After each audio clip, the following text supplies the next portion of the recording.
이런 글이 있더라고요. 화가 나면 10가지 세고 상대를 죽이고 싶으면 100가지 세라고. 결국 화는 다스려야 하는 감정이며 화가 더해지면 파괴적으로 변할 수도 있다는 얘기예요.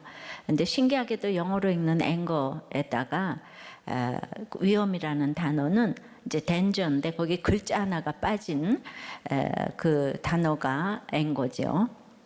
성령의 신사인 바울이 오늘 아덴에서 격분했다고 해요.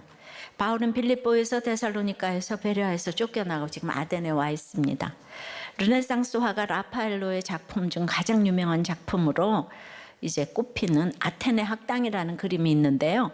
그 상상 속에서 고대 그리스를 대표하는 철학자, 수학자, 과학자, 예술가 이렇게 작가를 한 장소에 모아두고 그 이름을 봉숭아학당이 아니고 아테네 학당이라고 했는데요. 아덴이 바로 이런 곳입니다. 바울은 이 대단한 아덴에서 마음의 격분이 일어났다고 합니다. 지금까지 한 번도 안 썼던 단어가 나왔어요. 바울의 격분은 어떤 것인지 오늘은 성령의 격분에 대해서 생각을 해보겠습니다. 첫째로 성령의 격분은 영혼을 향한 애타는 관심입니다. 16절 7절입니다. 바울이 아덴에서 그들을 기다리다가 그 성의 우상이 가득한 것을 보고 마음에 격분하여 회당에서는 유대인과 경건한 사람들과 또 장터에서는 날마다 만나는 사람들과 변론하니 신사적인 베레아 사람들의 안내로 아덴에 도착한 바울은 베레아에 잠깐 남겨둔 실라와 디모데에게 빨리 아덴으로 오라는 명령을 내립니다. 아덴에서 혼자 사역을 먼저 시작하지 않습니다. 그들이 빨리 도착하기를 간절히 바라며 기다립니다. 여기 쓰인 단어가 이런 간절한 기다림을 말하고 있어요. 그러면 왜 바울은 실라와 디모데를 이렇게 간절히 기다렸을까요? 물론 바울이 독불 장군이 아니었기 때문이죠. 베레아를 위해 실라와 디모데를 남겨두었지만 이제 아덴에 도착해서 사역을 하려니까 동역자가 필요했던 거예요. 그러나 그보다 더 중요한 이유는 실라와 디모데를 사랑해서 양육하려고 했던 것 같아요. 바울도 지금 아덴에는 처음 왔잖아요. 근데 로마 제국 때 아덴은 세가 많이 기울어가지고 인류 도시가 아니었거든요. 그래서 바울도 혼자 와도 괜찮을 거다 그렇게 예상했던 것 같은데 막상 도착하니까 아덴이 생각보다 너무 대단한 거예요. 문화적으로 여전히 헬라 문화 전체를 대표하는 곳임을 이제 직접 보았습니다. 아시아나 마게도니아와는 차원이 다른 아주 이렇게 문화적 선진 도시였던 것이에요. 그래서 따라서 아덴에서의 사역이 앞으로 이어질 그 아가야 사역을 위해서 실라와 디모데를 훈련할 절호의 기회라고 생각했던 것 같아요. 그러니까 너무 대단하니까 디모데하고 실라를 여기를 보여주고 싶었고 여기서 어떻게 양육하는지 같이 양육하고 싶었어요. 이렇게 바울은 동역자를 도구가 아니라 한 사람의 귀한 영혼으로 보았습니다. 그들이 사역에 보태는 도움도 중요했지만 훨씬 더 중요한 것은 그들을 한 명의 온전한 사역자로 양육하는 것이었죠. 거기에 가장 필요한 것이 기다림이에요. 그들이 올 때까지 기다리고 성장할 때까지 기다리고 함께하며 배울 수 있을 때까지 기다리는 것이죠. 이런 기다림은 한 영혼을 향한 애타는 관심에서만 나올 수 있습니다. 바울이 그들이 누군지 알고 그들을 어떻게 쓸지 아는 것이 목적이었다면 그들이 말씀의 사역자로 어떻게 자라고 있는지에 대해서 또 하나님의 사명 앞에 어떻게 서 있는지에 대해서 관심이 없었을 것이에요. 한 영혼을 살리는 것이 최고의 목적임을 알기 때문에 그 영혼을 위해 끊임없이 애타는 관심을 가지고 고민하고 분별하며 기다릴 수 있습니다. 그렇다고 기다리라고 그 당시 돌로 치는 유대인들을 사랑한다면서 기다리라는 거하고는 달라요. 그러니까 이런 말이 여러분들은 참 헷갈릴 것 같아요. 다 차별하지 말라면서요. 왜 이 사람은 왜 차별하는데요? 예, 그건 차별이 아닙니다. 택자가 지금 이제 아닌 거 이 사람들은. 실라와 디모데를 향한 관심으로 그들의 도착을 기다리면서 바울은 아덴을 조사하며 사역을 준비하려고 했을 것이에요. 이제 그래서 도시 곳곳을 살폈는데 아덴, 그 아테네 하면 아까도 말했듯이 철학과 예술의 고향으로 유명하죠. 소크라테스, 아리스토텔레스, 플라톤 여기서 다 이제 활동을 했고 민주주의도 여기서 시작을 했고요. 신화와 문학이 다 아덴에서 꽃을 피웠습니다. 예, 오늘날까지 음악과 미술의 근간을 이루는 이론과 기법들이 모두 이 아덴에서 나왔어요. 인류 문명의 품격을 담당하는 도시라 할 수 있겠습니다. 그러니까 인류 품격의 본고장, 그러니 아덴 사람들의 자부심이 하늘을 이렇게 찔렀겠죠. 로마에 정복된 이후 세력이 크게 약해졌던 바울 당시에도 이 자부심이 여전했는데요. 이 품격 있는 자부심의 열매는 바울이 딱 보니까 온 도시가 그냥 우상밭, 우상숲, 우상뿐이었어요. 우상이 판을 치는 거예요. 너무나 안 믿는 사람들이 보기에는 보암직하고 탐나는 예술품이었지만은 그냥 우상신들을 숭배하는 그냥 그 온 도시가 테노펜이라는 역사가 하는 이 아테네를 한마디로 전부가 하나의 제단이다. 곳곳에 우상을 섬기는 제단이라고 했어요. 그러니까 이제 상상이 안 되는 그것을 보고 바울이 마음에 격분했어요. 우리가 분노가 일어나면 다 때려부시고 화내고 그러잖아요. 그런데 여기서 격분했다는 말은 단순히 화가 났다는 말이 아니에요. 예. 신약에서는 조금 쓰였는데 구약에 그 헬라어 70인 번역에서 보면 그냥 이 격분했다는 거의 하나님에 대해서만 쓰였어요. 그것도 대부분 금성화지 숭배나 백성들의 우상 숭배와 반역에 대해서 하나님께서 막 진노하셨음을 표현할 때 이 말이 이제 이렇게 쓰였어요. 그래서 멸망할 수밖에 없게 되었을 때 하나님이 너무도 애통한 마음으로 그들의 죄악에 대해서 진노하시는 이 하나님의 거룩한 분노로 격분을 했다는 거예요. 예. 마음이 불붙은 바울은 주말에는 회당에서, 주중에는 매일 장터에 나가서 만나는 사람마다 이제 이렇게 강론을 했는데 17절에 변론이라는 말은 우리가 2절에 강론이라는 말과 같아요. 이 아덴에서는 들리지가 않는 사람들이 거의예요. 교양이 있잖아요, 그죠? 안 들려요. 예. 근데 그들에게 예수 그리스도의 복음을 전한 것은 할 수만 있으면 이 잔을 내게서 치워달라는 예수님의 자기 부인의 고백처럼 힘든 일이었을 것입니다. 이처럼 성령의 격분은요, 제자들은 사랑으로 기다리며 또 아덴의 영혼들을 향한 그 애타는 관심으로, 예. 그래서 격분이니까 적극적으로 복음을 전하는 거예요.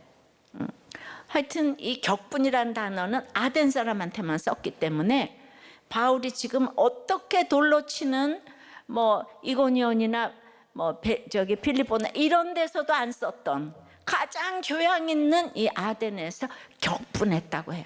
그러니까 부자가 하늘나라 못 간다는 게 진짜 맞습니다. 적용해 보세요. 목장에 산 사람을 양육하기 위해 얼마나 기다려 주나요? 겉으로는 이 교양 있는 품격의 도시 아덴처럼 보이지만 실제로는 우상 바친 내 안에, 내 가정의 죄악은 무엇입니까? 이 사람들이 죄를 모르죠, 그죠? 이 교양으로 똘똘 뭉쳐 있으니까. 한 통의 메일이 왔습니다. 현재 산부인과 의사로 분만 전문 병원에서 7년째 이제 근무하고 있어요. 낙태죄가 폐지되면서 낙태를 해도 법적 처벌이 없어졌습니다. 아직 세부 사항이 공식적으로 확정되지 않아서 이제 그동안에 이렇게 낙태수를 시술을 시행하지는 않았지만은 이제 임신부가 원하는 경우 제한 없이 시행하라는 원장님 지시사항이 내려왔습니다. 그러면 저의 선택지는 두 가지인데, 첫째는 낙태 시술은 명백히 죄니까 분명하게 거절하는 게 맞을까요? 아니면 세상법상 범법 행위가 아니니까 말없이 수행하면서 그냥 회개하면서 가야 될까요? 저는 병원에서 월급을 받다 보니까 원장님 지시사항을 거절하기 어려운 처지입니다. 그렇다고 제가 낙태 시술을 못하겠다고 하는 것이 한 생명, 한 영혼을 구원하지 못해서 애통해서 그러는 것인지, 저의 영육간의 안위를 위해서 그러는 것인지, 이것도 좀 의구심이 들기도 합니다. 사실 이거 누가 책임지겠습니까? 제가 짊어져야 할 십자가라는 생각은 듭니다. 목장에서 얘기를 나눴더니 이 산부인과니까 목사님께 메일을 드려보라. 그래서 저한테 메일이 왔는데 저는 그냥 이분은 너무 진짜 리얼 크리스찬 같고요. 이분은 애통하면서 이미 성령의 격분을 하고 계신다고 제가 정말 격려를 해드리고 싶고, 이런 거에 있어서 문제의식을 가졌다는 것만으로 해도 저는 그냥 너무 정말 같이 천국에 갈 것 같아요. 근데 이분이 굉장히 아덴 출신이잖아요. 그런데 어떻게 이런 격분을 할 수 있지? 라고 히스토리를 봤더니 역시 우리들 교회 음행으로 오셨다네요. 그러니까 믿어져요, 이게. 이 음행이 없었으면 약간 경건주의가 아닌가 했었는데, 지금 이런 산부인과 의사가 있다는 게 내가 너무 감사하고, 우리들 교회 의사가 이런 질문을 해줘서 제가 너무 감사합니다. 자, 성령의 격분은 영혼을 향한 애통하는 이게 관심인데, 두 번째는 그러므로 세상의 정신 앞에 격분을 해야 합니다. 18절에요. 어떤 에피쿠로스와 또 스토아 철학자들도 바울과 쟁론할 때 어떤 사람은 이르되 이 말쟁이가 무슨 말을 하고자 하느냐 하고, 어떤 사람은 이르되 이방신들을 전하는 사람인가 보다 하니 이는 바울이 예수와 부활을 전하기 때문이로라. 이제 강론을 하고 복음을 전하러 삶의 현장으로 나아가니까 이제 그 시대의 세상 정신이 바울을 맞이하잖아요. 그게 뭔가 하면은 에피쿠로스와 스토아 철학자들이 딱 나뉘어졌어요. 다들 이 둘은 아주 라이벌 관계라는 걸 아시죠? 쾌락과 이 금욕의 라이벌 관계가 서로 옳다고 하면서 바울이 예수와 부활을 전하니까 딱 그들이 한패가 돼가지고 바울과 쟁론을 합니다. 바리새파와 사두개인들이 완전히 적인데 예수님 죽이는 데는 한패가 돼요. 여기도 바울 죽이고자 한패가 됩니다. 세상은 믿음의 대상이 아니에요. 예나 지금이나 사상과 종교의 목적은 다 행복이에요. 에피쿠로스 학파나 스토아 학파 역시 다 행복이 목적이지만 행복으로 가는 길이 이제 달라요. 에피쿠로스는 쾌락을 추구해요. 그런데 이제 사람들이 오해하는 것이 탐욕적으로 쾌락을 추구한다고 생각하는데 그게 아니고요. 여기도 이제 철학이니까 아주 고차원적인 쾌락을 가르쳐요. 그러니까 낮은 수준의 욕망 이런 건 억제하고 유혹을 이겨내서 그래서 즐거운 상태가 되라. 내가 많이 가지는 게 아니라 내 욕심을 버리고 이 작은 것에도 행복을 느끼는 거. 이거 우리 사회가 가르치잖아요. 왜 이렇게 행복을 추구하냐 하면 이들의 출발이 원자론이고 유물론, 즉 죽으면 아무것도 없는 거예요. 그러니까 살아있을 때 행복하자. 그러므로 이 가르침은 고난과 고통을 너무 싫어해요. 그래서 오늘도 무사히의 철학이라고 보시면 되겠습니다. 오늘만 살면 되는 거예요. 이에 비해 스토아 학파는 쉽게 설명하면 이성주의자들인데 금욕주의, 경건주의라고 또 하기도 하고요. 이 스토아는 기둥이라는 뜻이죠. 기둥에서 거닐면서 이 가르침을 전했다고 해서 스토아 철학이라고 합니다. 그러니까 이성이 최고의 판단 기준이고, 그래서 이제 냉철한 이성적 생각 끝에 마음의 평화에 도달해가지고 운명적으로 주어진 일에 더욱더 능동적으로 해내야 된다. 그러면 다 비슷해 보여요. 그런데 그러니까 이성을 따라서 생각하면서 모든 걸 충족하고 이 사상이 발전해서 영지주의가 되는데, 아주 그냥 그 아덴의 전체가 거대한 신의 그 이성의 하나가 된다고 해서 신이 많잖아요. 범신론이라고 합니다. 따라서 스토아 철학은 한마디로 이제 이성이 왕노릇하는 슈퍼맨 또는 슈퍼히어로가 되기를 추구하는 철학이에요. 그래서 로마의 지도층과 황제들이 이 스토아 철학을 아주 좋아했습니다. 그러니까 육체를 부정하니까, 육체는 더러운 거니까, 이성만 있으니까, 물질을 부정하니까, 그래서 육체는 아무것도 아니니까 자살을 아주 선한 것이라고 가르쳤어요. 자살 또한 이성적으로 심사숙고한 뒤에 이제 행할 수 있는 거예요. 이성이 중요하니까. 근데 그 사람의 삶이 고통스러울 때는 정당한 행위라고 보았기 때문에 실제로 이 스토아 학파 창설한 제논이 자살을 했어요.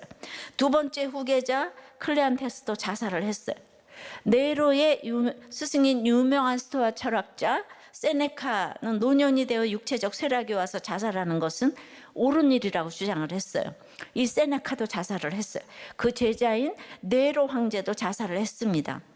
그러한 논리에 따라 로마의 스토아 학파는 심사숙고한 사람이 이성적으로 자살을 원할 때면 정맥을 자르는데 능숙한 기술자를 보내주는 서비스도 제공을 했다고 합니다. 그래서 우리나라 지도자들도 이 스토아 학파라서 자살들을 할까요? 예전에는 상상도 못한 자살이 너무 쉽게 행해집니다. 우리나라가 예전보다 굉장히 아덴이 됐잖아요. 그러니까 황제들이 좋아하는 이 자살, 황제들이 좋아하는 동성애, 그러니까 쾌락의 끝판왕이고, 그리고 이제 나중에 딱 육체를 부정하니까 그 나의 그 이성과 이런 명성에 맞지 않으면 딱 자살을 하는, 이게 얼마나 매력이 있었겠습니까? 그러니까 이제 어떤 분은 지난주 제 설교에 대해서, 목사님은 상관없는 연예인에 대해서는 시기 질투하지 않는다고 했는데, 자기는 자기가 좋아하는 그 연예인에 대해서 누가 뭐라고 하면 용납할 수가 없다고 그러대요.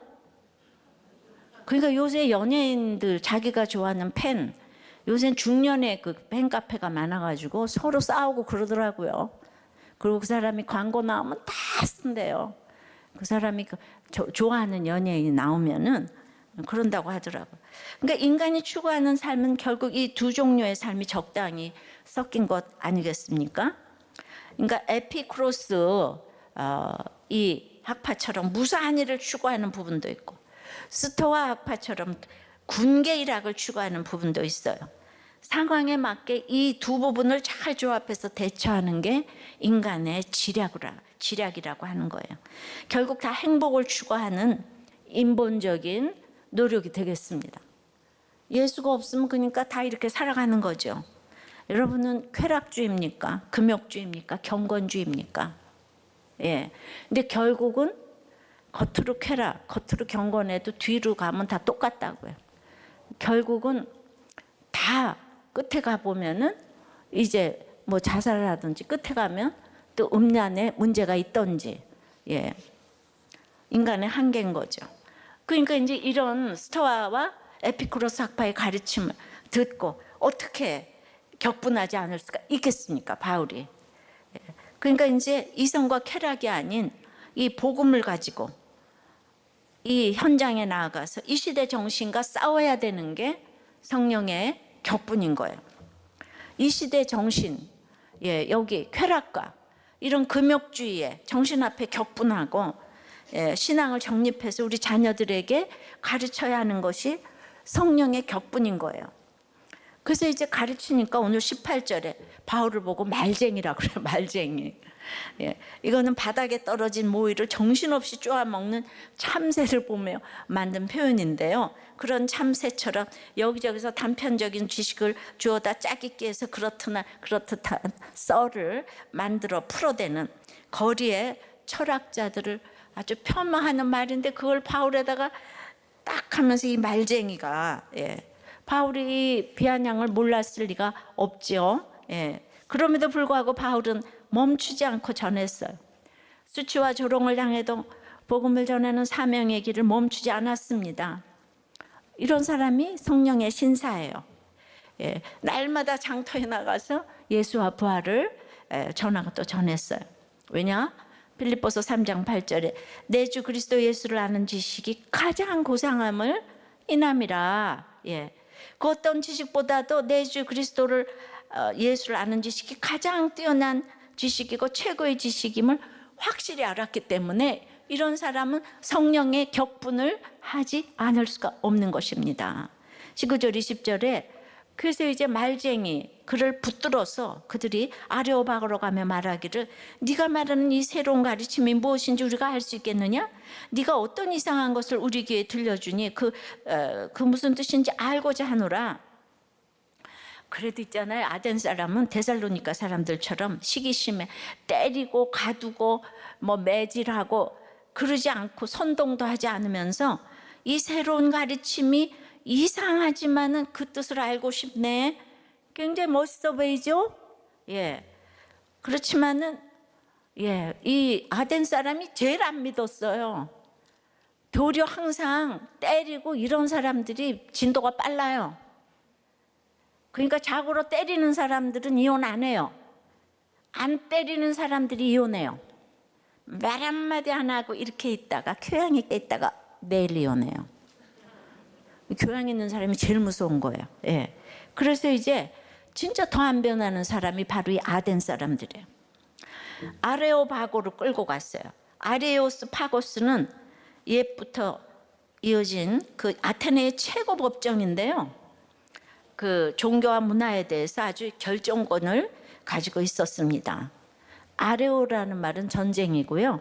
바고는 언덕이라는 말이에요. 의미상 전쟁의 언덕으로 바울은 이 시대의 정신 앞에 붙들려 갔어요. 말쟁이라고 해서.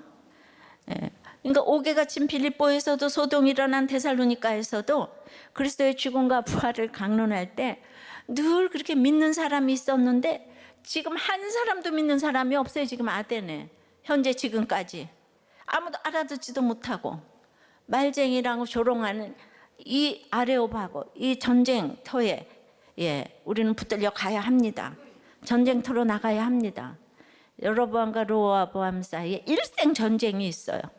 왜냐하면 전쟁을 통해서만 나의 단단한 이 행복을 추구하는 가치관이 깨지기 때문이에요. 이 땅에서 전쟁을 피하고 평화를 추구하는 것이 복음이 아니에요. 한 손에는 성경을 들고 한 손에는 신문을 보면서 우리는 거대한 시대 정신 앞에 격분하면서 싸워야 돼요. 그 세력이 너무너무 강력한 짐승과 용의 세력이라고 계시록 할 때 들었잖아요. 싸우다 보니까 계속 싸우다 보니까 내가 싸울 상대가 배우자인 줄 알았는데 자녀인 줄 알았는데 돈인 줄 알았는데 이 전쟁을 통해 바로 내가 내 자아가 나의 오름이 내 생각이 이 전쟁 가운데 죽어져야 할 대상임을 깨닫고 바로 내가 하나님을 거스리는 최고의 원수임을 깨닫고 우리 맨날 상대방 보고 뭐라 그래요. 그 내 죄를 깨달아야 되는데 날마다 주어지는 하나님의 말씀 앞에 상고하면서 이제 판단하고 분별을 해서 자기를 부인하고 죽어져야만 부활의 승리를 경험할 수가 있는데 날마다 상대방 보고 잘못했대요. 아직도 해결이 안 된대요. 그러니까 어떤 경우에도 내가 하나님 앞에서 죽어져야 될 죄인 중에 개수가 난데 자꾸 상대방 나는 그것만은 용서 못해. 그것만은 안 돼. 그게 어디서 이런 아니 예수님이 십자가에 달려 돌아가셨는데 학교 현장에서 시장에서 삶의 현장에서 자녀들에게 그냥 이성적으로 합리적으로 성은 네가 선택하는 거다. 남성과 여성도 네가 선택하는 거야. 생명까지도 네가 선택할 수 있다고 가르치는 이 시대의 현장, 우리나라의 현장이죠. 더 나아 가정도 이성적으로 선택해서 이혼하고 또 선택해서 재혼하고 또 선택해서 이혼하고 네 삶을 네 이성으로 선택해야 된다는 이 스토아의 이 철학적인 이 현실 앞에 우리는 삶의 치열한 터전인 이 시장으로 들어가서 변론을 할 때 바울처럼 말쟁이다, 고리타분하다, 배타적이다 조롱을 받을 수 있어야 되는 거죠. 이게 성령의 격분이라는 거예요. 애통하면서 네가 죽게 생겼는데 내가 어떻게 교양 있게 얘기를 할 수가 있겠어요. 그래서 21절에 모든 아덴 사람과 거기서 나그네된 외국인들이 가장 새로운 것을 말하고 듣는 것 이외에는 달리 시간을 쓰지 않음이더라. 그래서 이제 아레오바고에 끌려가서 계속 전쟁을 하다 보니까 그러니까 이제 거기서 이제 그 사람들 연구하다 보니까 아덴 사람들이 오직 새 것에만 관심을 쏟는 게 보였어요. 그 아덴 사람들이 너무 똑똑하고 가진 게 많아가지고 어제 들은 철학에도 식상을 합니다. 모든 거는 새 것만 이제 가치를 두는 거예요. 사실 하나님이 만드신 태양은 역사상 가장 오래되었어도 우리는 날마다 새롭지 않습니까? 하나님 믿는 사람들은 날마다 새로운 거예요. 그래서 불신결혼을 하면 안 돼요. 왜냐하면은 헌거라고 자꾸 갈아치니까. 그래서 근데 그들은 너무 똑똑해서 태양까지 가보겠다고 날마다 촌놈을 아끼며 연구를 하는 거예요. 우주선을 뭐 날리고 뭐 인공위성을 날리고, 그러니까 이 새로 되는 학설로 말하고 듣기 위하여 촌놈을 다투는 거예요. 그렇게 시간을 씁니다. 이 아덴이 아마 나사 본부고 실리콘밸리인 것 같아요. 그래서 그곳에 유학간자도 많았습니다. 나그네도 외국인도 많았어요. 항상 성경은 오늘 나에게 주시는 얘기로 읽어야 되는 거예요. 늘 새로운 것을 깨치는 박사들만 모여있는, 소위 세계 지성인들이 모인 이곳이, 여러분들 다 인간이 별 인간이 없어요. 별 인생이 없어요. 그렇게 새 걸 좋아해요. 그래서 그냥 지성인들이 반복을 싫어해요. 반복되는 말을 듣기도 싫어하고, 같은 말을 반복하는 건 더 싫어하고, 자기는 늘 새로운 것을 말하고 들어야 하는데 이 반복하면 자존심이 딱 상한다는 거예요. 그래서 이게 얼마나, 그래서 내가 이렇게 그냥, 그러니까 이걸 물어볼 사람이 누가 있겠어요? 우리 이성훈 목사한테밖에 이걸 더 물어보겠어요? 그래서 그렇게 반복하는 게 싫으냐고 그랬더니 정말 제가 싫었어요 그러더라고요. 그래서 같은 말을 2번 하기가 싫었다고. 그런데 이제 그 아내가 속을 새겨줘가지고 좀 달라졌다고 요새. 같은 말을 계속 반복한다고 이제. 모든 것은 교육은 반복에서부터 시작이 되잖아요, 그죠? 늘 그러니까 맨날 새로운 얘기만 하니까 계속 새 걸 더 만들어내야 되니까 새로운 걸 깨치는 것 같습니다. 게다가 이제 이 지성으로 이제 탐구만으로도 생계를 해결할 수 있는 대단한 이제 능력자처럼 보이니까 아주 너무 그럴듯해 보여요. 그러니까 이 사람들이 새 거를 좋아하니까 이 거룩해 보이지만 그 자기네가 추구하는 게 다를 뿐이지, 여자도 집도 차도 학문도 늘 새 것에 이 목말라 있어요. 세상은 그런 사람을 또 부지런하다고 합니다. 그래서 이 새 것이 좋은 것이 연애나 여행이 대표적이에요. 여러분, 연애는요 10년을 만나도 늘 새 옷을 입고 만나는 거 아시죠? 여행도 늘 새로운 시트에서 눈을 뜹니다. 근데 10년을 20년을 연애해도 결혼을 하면 그날부터 헌 옷을 입잖아요. 그러니까 이제 딱 싫은 거예요. 헌 옷 입고 만나니까. 그래서 삶은 헌 것이에요. 새 것의 한계는 너무 얄팍해요. 새 옷 입고 만나는 사람들은 상대방에 대해서 너무나 얄팍하게 할 수밖에 없어요. 그 생각, 사고도 깊을 수가 없습니다. 그래서 미인은 3년이 행복하고 요리를 잘하면 30년이 행복한데, 예수 잘 믿는 사람을 만나면 영원히 행복하다고 합니다. 여러분들 뭘 택하시겠어요? 이게 이만큼 인생이 짧은 거예요. 그래서 200년 된 간장은 상상을 불허하는 맛이라고 이렇게 하잖아요. 여러분은 새 거를 좋아하세요? 헌 걸 좋아하세요? 그럼 말도 안 되는 질문을 하지를 마세요. 이렇게. 이 질문조차도 또 뭔 뜻인지를 몰라요. 그러니까 여러분들이 이렇게 목장에서 나눔 질문만 가지고 하시면요, 이게 완전히 도덕적인 나눔이에요. 제발 그냥 이렇게 헬리나우엔하고 도스토옙스키는 목사님이 왜 그 질문을 주셨을까? 한번 이제 생각을 좀 해보고 이 설교를 한 번씩 요약을 하면서 이렇게 질문을 던져야지. 이건 이렇게 남자들 나눔 보면 완전히 그냥 그 질문만, 제가 준 적용 질문만 가지고 하니까 이렇게 참 전체적으로 사고의 폭이 좀 넓어지지 않는 것 같아요. 결국 쾌락주의와 금욕주의는 하나예요. 생각해 보세요. 이게 인간 이해를 해야 되는데, 이 성적인 성욕과 식욕이 인간의 2대 본능이에요. 근데 이 성적인 기쁨을, 이 죄를 짓고 있는 사람들은 그걸 끊을 수가 없는데, 이 쾌락이 정당하다고 하니까 육은 다 이게 부정적이고, 그러니까 여기는 아무거나 쏟아부어도 된다고 하니까. 그러니까 얼마나 에피쿠로스 학파에 또 표를 주고 싶고, 또한 그게 또 스토아 학파도 마찬가지인 거죠. 이쪽은 쾌락이고 이쪽은 경건을 가장했지만 사실은 똑같은 거거든요. 그러니까 이제 또 죽고 싶은데 자살이 정당하다고 하니까 올소이다 하는 거죠. 예.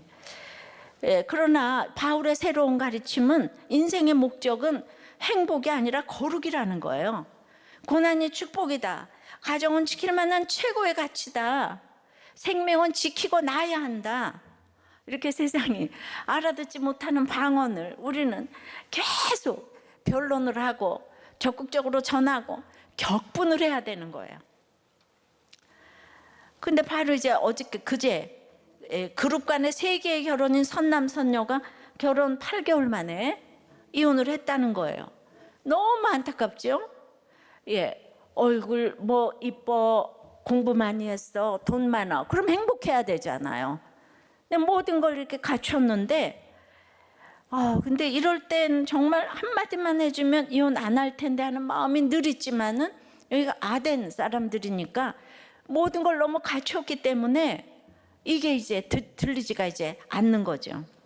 또 그런 독일의 슈레더 전 총리가 이제 그 5번째 결혼을 하고 한국인 아내하고는 2번째 결혼을 해서 한국인 남편한테 소송을 당해서 3천만 원 판결이 나왔다니까 그게 이제 일부 그 책임이 있는 거죠. 그게 이제 지도자들이잖아요. 그런데 이 통역 한 번의 만남으로 양쪽 가정이 다 깨진 거예요. 그러니까 여자나 남자나 저 남자의 그 동선에 대해서 관심을 가질 수밖에 없는 게 한 번의 만남에 양쪽 가정이 다 깨졌어요. 그 통역 한 번의 만남에. 그러니까 불꽃 같은 눈으로 우리가 감시를 해야 되겠어요? 안 해야 되겠어요? 한 번의 만남이 역사를 바꾸니까 그만큼 이제 남자는 흙이고 티끌이고 먼지 같아서 맨날 돌아다니니까 참 피곤하죠. 예, 빌 게이츠는 이렇게 전 세계의 존경을 받다가 더 이상 부부로서 함께 성장할 수 없다면서 이혼을 했어요. 그러니까 이거 이 시대의 사조잖아요. 이 시대의 정신이에요. 여기에 격분을 해야 되는데 격분하는 사람 하나도 없죠. 그러니까 이혼이 너무 요새 아무렇지도 않으니까 이 재벌 사람들도 이렇게 하는 거예요. 그만큼 우리 때보다 지금 너무 그게 자유로워졌어요. 인권이 왕노릇하니까. 그러니까 내가 너무 이혼하고 싶고 이러는데 에피크로스 학파 이론이 얼마나 가뭄의 단비 같습니까? 동성애자들에게 헨리 나우엔의 예수를 안 믿어도 구원받을 수 있다. 그러니까 자꾸 내가 죄를 지으면은 진리를 자꾸 왜곡시켜요. 맨 처음에는 캐토릭에만 구원이 있다고 그러더니 본인이 못 끊으니까 그냥 아무나 예수 믿을 수 있다. 천국 갈 수 있다. 예, 이렇게 만인 구원론은 이렇게 모두가 쾌락과 금욕의 원리를 다 갖다 붙이니까 이제 그들에게 우상이 되는 거죠. 근데 너무 이해가 되는 거예요. 나는 돈 많아. 그런 환경에 있어. 마음대로 만날 수 있어. 근데 내가 그 짜릿한 기쁨을 아는데 내가 왜 끊겠어요? 돈 많고 환경이 되는데. 그걸 뭐라고 할 수가 없어요. 예수 믿기 전에는 그런 걸 끊을 자가 없어요. 자기가 생각하는 우상이 좀 다를 뿐이에요. 이 사람은 게임이고 여기는 성적 중독이고 뭐 이런. 그런데 여기서 가정을 깨도 좋고 그래서 이렇게 하다가 그 다음엔 또 내가 죽고 싶은데 또 자살을 합리화시켜주고 그러니까 다 맞다고 하는 거죠. 이 세상은 주님이 악하고 음란하다 그랬어요. 이 세상의 특징이. 근데 이 세상의 악을 합리화시켜주는 이 정신이 바로 에피쿠로스와 스토아 이 철학이라는 거예요. 양쪽의 주장이 다르지만 똑같은 거예요. 행복을, 나 자신의 행복을 추구하는 것이 결국은 이제 죽는, 멸망하는 길이라는 거죠. 그러니까 이 새로운 가르침은 인간의 본성을 거스려야 하는 가르침인 거예요. 예. 그러니까 악하고 음란한 본성을 거스려야 하는 가르침에 바울은 격분을 했잖아요. 근데 이거 얼마나 좁은 길이겠어요. 내가 하고 싶은 걸 하지 말라고 하니까. 그러니까 우리들 교회는 굉장히 아주 그냥 너무 좋아하는 사람도 있지만 돌로 치고 싶은 사람도 많은 교회예요. 이 본성을 자꾸 거스리는 가르침을 하니까 지금 이것 때문에 살아나잖아요. 살아나니까 한쪽에서 너무 싫은 거죠. 예. 이제 읽으면 읽을수록 아덴 사람들이 이해가 되고 그리고 내 옆에 사람들이 돈 많고 환경이 되는데 못 끊는 거에 대해서 정죄할 수가 없어요. 어떻게 그럴 수가 있냐? 그럴 수가 있어요. 지금 봐요. 이 세기의 선남 선녀도 모든 거 갖추고 그냥 딱 이혼을 해버리잖아요. 그냥 얼마나 이 주님의 새로운 가르침을 전하기가 이게 힘든 길이겠냐. 격분을 하지 않으면 우리는 전할 수가 없어. 어떻게 이 지도자 동무들한테 가서 이 얘기를 할 수가 있겠어요. 주눅이 팍 뜨는데. 아니 그냥 이 퍼스트맨한테 가서 뭐 하지 말라고 이런 말을 어떻게 하겠어요. 그죠? 그러니까 진짜 보니까 그냥 진짜 이 길을 가는 게 진짜 힘든 일이구나. 바울에 대해서 너무 이해가 됩니다. 적용해 보세요. 나는 이혼, 낙태, 동성애 등 앞에 말쟁이, 행동쟁이가 되어서 조롱을 받으며 격분하고 있습니까? 아니면 얼마든지 이성적으로 그럴 수 있다고 존중하고 있습니까? 예. 여러분은 새 차, 새 집, 새 여자, 새 남자, 새 학문, 새 목장, 새 여행 어디에 우상을 삼고 있습니까? 목장도 그렇게 새 것만 좋아하는 분이 계세요. 정말 나는 아주 같은 사람 만나는 게 지겨워. 남자들은 오직 새 차에 꽂혀 있나요? 집은 못 바꾸니까 차라도. 여자는 못 바꾸니까 차라도.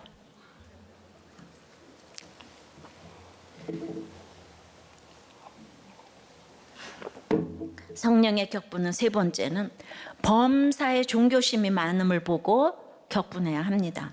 22절 3절에 바울이 아레오바고 가운데 서서 말하되 아덴 사람들아 너희를 보니 범사에 종교심이 많도다. 내가 두루다니며 너희가 위하는 것들을 보다가 알지 못하는 신에게라고 새긴단도 보았으니 그런즉 너희가 알지 못하고 위하는 그것을 내가 너희에게 알게 하리라. 이 종교심이 많다고 하면은 좀 훌륭해 보이잖아요. 그런데 여기서 이 종교심은요 이렇게 이제 좀 이제 미신이라는 이런 뜻이에요. 그러니까 붙들려간 바울이 이렇게 이제 나가된 사람을 보니까 범사에 종교심이 많다. 이 얘기는 우리가 예수를 믿는데 넌 참 굉장히 미신적이야 이러면은요 굉장히 기분이 나쁘지 않아요. 이게 미신적이라는 거. 아주 이게 욕이에요. 세상 문헌에서는 이제 종종 쓰이는 단어가 성경에서는 여기 딱 한 번 쓰였어. 아덴 사람들이 얼마나 범사에 종교심이 많은지 문자적으로는 귀신들을 두려워하는 이런 뜻이야. 아야 최고의 지성이 귀신들을 그렇게 두려워해요. 범사의 귀신들을 두려워하는 사람들이 그냥 그 잘난 척하고 대단한 철학자들인 바로 아덴 사람들인 거예요. 항상 가장 새로운 것만 찾는 그 지적 호기심 안에는 사실 귀신에 대한 엄청난 두려움이 숨어 있다는 것을 드러내고 있습니다. 세상의 지성이 왜 이렇게 끊임없이 더 새로운 것을 찾아서 방황하는 줄 아세요? 성경은 그것이 두려움 때문이라고 합니다. 이미 수많은 신들을 섬기면서도 그럴듯해 보이는 새로운 신이 등장할 때마다 신상과 제단을 만들어 섬깁니다. 지금 이렇게 언택트 시대가 될지 그 누가 알았겠습니까? 그러니까 그렇게 제단을 섬기면서 그것도 모자라서 어떻게 했어요? 자기들이 미처 알지 못해서 빠뜨린 신이 있을까 두려워서 알지 못하는 신에게 바치는 제단까지 만들어 두었어요. 미처 몰랐을까 두려운 것이에요. 아는 것이 나를 지켜줄 힘인데 그 미처 모르면 그 힘이 없는 거니까 두렵습니다. 그래서 끊임없이 탐구하는 거예요. 무서운 열정으로 더 새로운 지식을 찾아서 끝없이 방황합니다. 근데 거기에 정답이 딱 생기면요 오히려 두렵습니다. 왜입니까? 그게 또 정답이 아닐 수 있잖아요. 마음이 쉬지를 못해, 안식을 못해요. 정말 귀신들을 두려워하는 이 두려움입니다. 그러니까 모든 거 잘하는 건 다 귀신이에요. 피아노를 귀신같이 잘 치네 그러지 하나님같이 잘 치네 이러지 않잖아요. 이거 오늘 잘 들어야 돼요. 그러니까 이제 고린도전서 8장 1절에 지식은 교만하게 하며 사랑은 덕을 세우나니 우리가 타락했기 때문에 인간의 지식은 마음에 바람을 넣어서 부풀어 오르게 합니다. 영혼에 후가시가 팍 들어가게 하는 거예요. 마음이 높아지는 거예요. 지식이 인간에게 가장 고상한 힘이잖아요. 그러니까 지식을 가지면요, 교만해질 수밖에 없어요. 높아지니까 떨어질까 봐 두렵습니다. 높아질수록 낮아지기가 무섭습니다. 그래서 많이 알면 알수록 두려움이 더 커집니다. 잃을 게 더 무서워져요. 그러니까 자살을 하는 거예요. 높았다가 내려가면 그걸 감당을 못하는 거예요. 여기서 예외인 사람이 없습니다. 이 마음이 바로 교만이에요. 그러니까 하나님처럼 높아지려고 하는 거예요. 그런데 하나님의 자리는 우리 자리가 아니잖아요. 그러니 그 자리에 가려고 하는 것 자체가 우리에게 두려움을 불러일으키는 거예요. 대단한 아덴 사람들의 지성 안에 감춰진 이 두려움을 바울이 정확하게 간파를 했어요. 그러니까 저런 범사의 종교심을 가지고 구원받지 못할 그들을 보니까 애통이 되는 거예요. 예. 그러니까 이 지옥 얘기를 해줘야 천국을 갈 텐데, 이 지옥 얘기를 해주는 게 격분하는 거잖아요. 사랑으로. 그래서 애통해야 되는 거예요. 예수가 안 들리는 이 똑똑한 사람들 때문에 거룩한 분노가 생겨야 하는데, 데살로니가전서 3장 4절에 바울이 아덴에서 데살로니가에 있었을 때를 기억하면서 우리가 너희와 함께 있을 때에 장차받을 환난을 너희에게 미리 말하였는데, 바울의 가르침은 행복과 유토피아가 아니라 성도는 고난받는 일을 위하여 세움받은 자들이라는 거예요. 고난 당하도록 세워졌다고 하는 거예요. 그러니까 늘 일관되게 장차받을 환난에 대해서 가르치니까 이들은 못 알아들을 수밖에 없고, 그냥 진짜 교회를 다녀도 유대인도 못 알아듣는 이야기를 바울은 가르치고 전하고 늘 일관성 있게 구속사를 말하고 욕을 먹는 거예요. 그러니까 우리는 맨날 앞날이 어디로 가야 되고 동쪽을 조심하고 뭐 물을 조심하고 꿈자리가 어쩌고 저쩌고. 근데 우리는 십자가를 길러 놓고 가니까 종교심을 가지는 게 아니고 말씀으로 해석을 받으니까 평안한 것입니다. 할렐루야. 예, 근데 오늘도 들었지만 정말 10년 만에 아이가 처음 생기고 우리도 교회에서 기도로 힘들게 아이를 가졌어요. 예. 그리고 그냥 또 가져서도 힘든 일이 너무 많았는데 지금 이제 7개월째 접어들었는데 큐티 책을 안 본답니다. 왜냐하면 간증이 무서워서. 예, 애기 엄마가. 그러니까 이게 믿음의 실체가 드러났어요. 말도 못하게 믿음의 집안에서 이렇게 지금 그냥 정말 뭐 다 그랬는데 거기 종교심만 있으니까 결국 기복인 거죠. 예, 그러니까 하나님보다 태교의 음악이 더 좋고 좋은 얘기가 하나님보다 더 윗자리에 있으니까 지금 이제 두려움이 몰려오는 거예요. 간증을 들으면 이렇게 될까 봐. 그러니까 이게 믿는 사람이나 안 믿는 사람이나 똑같은 거잖아요. 너무 그냥 믿음의 깊이가 얄팍한 거예요. 이게 귀신 믿는 거 아니고 뭐겠어요? 하나님을 믿으면 그렇겠습니까? 그 자리에 하나님 자리에 음악이가 있고 태교가가 있고 지금 그러는 거죠. 적용 질문 드립니다. 여정난 방식으로 반복하기 지겨운 일은 무엇입니까? 가장 새로운 것을 찾는 대단한 지성 앞에 두려움이 숨어 있다는 말이 얼마나 인정이 됩니까? 알지 못하고 위하는 헛된 우상은 무엇입니까? 아덴 사람이 헛된 것을 알지 못하고 위하는데 믿는 사람이 기복적으로 섬기는 우상과 지금 똑같은 거죠. 내가 뭐 이렇게 헌금하고 봉사하고 이 모든 것들이 기복을 위해서 하면 그 귀신 섬기는 거라 이 말입니다.